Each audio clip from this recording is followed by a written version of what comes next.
But yeah, so I'm a big, Smooth Operator fan.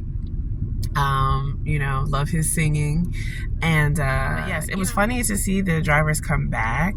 They'll show like footage of them like arriving at the paddock, and like all these people had on coats. Like George had on a coat, and Lewis always, in fairness, has on like some big bulky clothing, but he had on a coat. And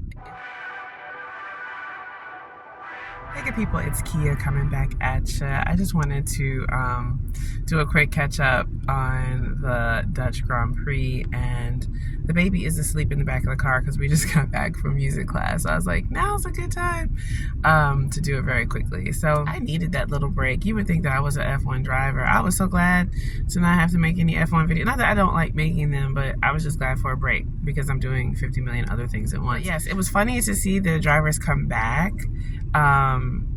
They'll show like footage of them like arriving at the paddock, and like all these people had on coats. Like George had on a coat, and Lewis always, in fairness, has on like some big bulky clothing, but he had on a coat. And it was like 90 degrees where I live in Georgia. So it was just really odd because it's still very much summertime here. I wanted to talk about Carlos announcing his move to Williams over the break. I am a big Carlos Sainz fan. After Lewis, I think Carlos probably is my next favorite driver. I just like his attitude and the way that he approaches his driving. He's very collaborative, like with his engineers, and you can just tell he takes every part of it seriously. Like he approaches it like a true, career businessman. I see that also in Esteban. Esteban is very serious in how he approaches it, very systematic in the way that he approaches the business of racing. But yeah, so I'm a big, Smooth Operator fan.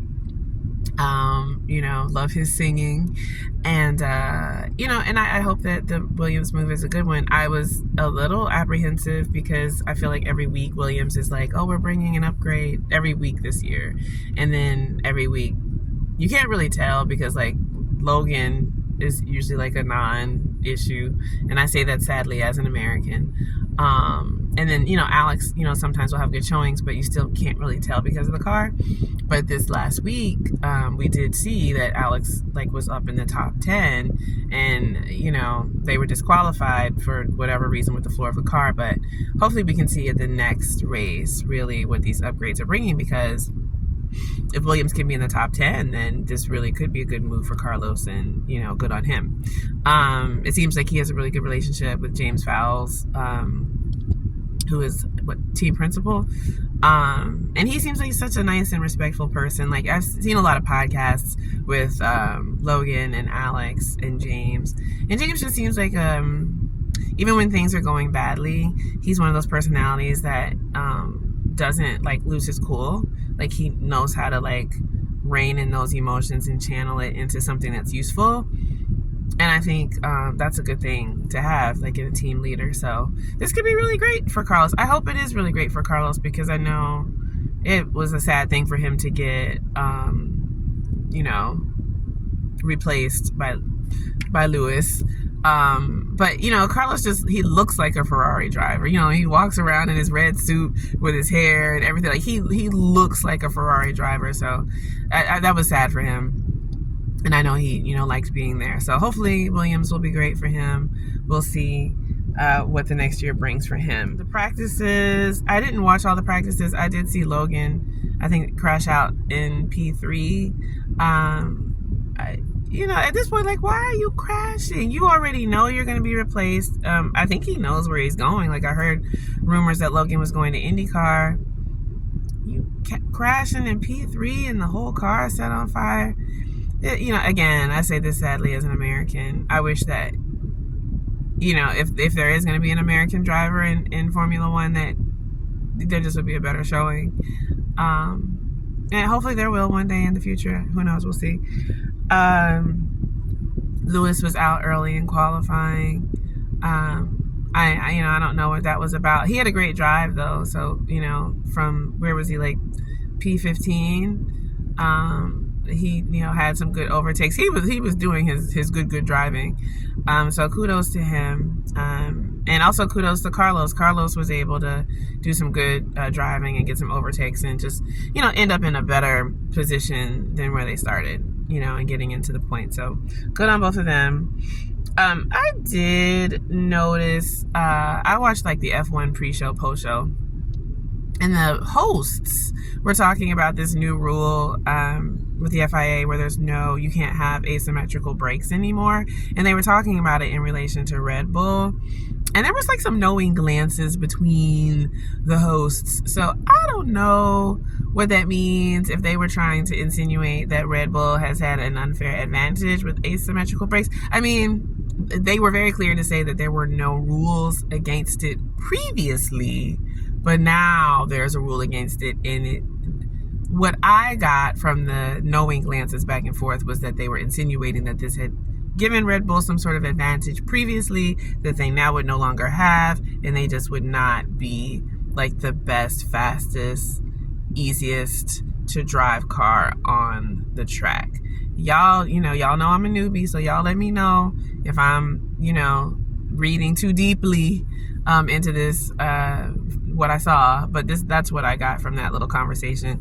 And with that, then, the results of the Dutch Grand Prix, then I guess maybe aren't that surprising. I mean, Max probably can drive a dump truck and still have a good showing. But clearly, with Lando winning by 22 seconds, once he got his overtake, he literally just drove away from the rest of the pack. So, I mean, it's very easy to see, which car truly is the fastest, at least on track for that particular Grand Prix. Oh, Lewis's penalty, why he started so far in the back, aside from dropping out of qualifying.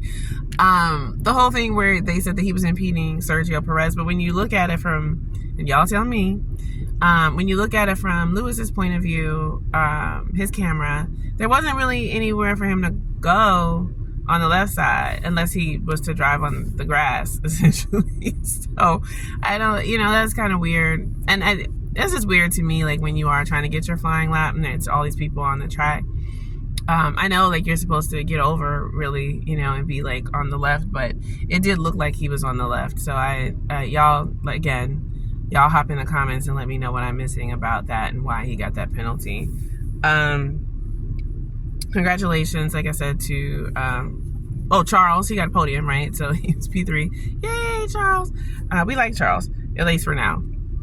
And the last thing, I chuckled at Haas getting their equipment almost seized because the Russian Urakali man was like, pay me my monies. Now listen, his son was sort of unceremoniously dropped when this whole war started between Russia and Ukraine.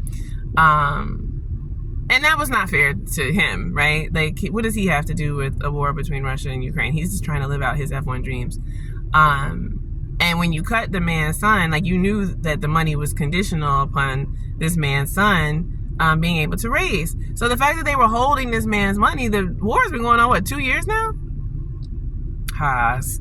They had no intention of paying the man the money back, That's kind of crazy. And it's also kind of crazy that Urakali was able to get the Dutch authorities to serve those papers and be like, yeah, y'all, all of this good stuff right here is not leaving until you pay this money. You see they got the money, right? They hurried up and cut that check. That's hilarious to me. Yeah, people find the money when there's a lot at stake. So looking forward to the next one.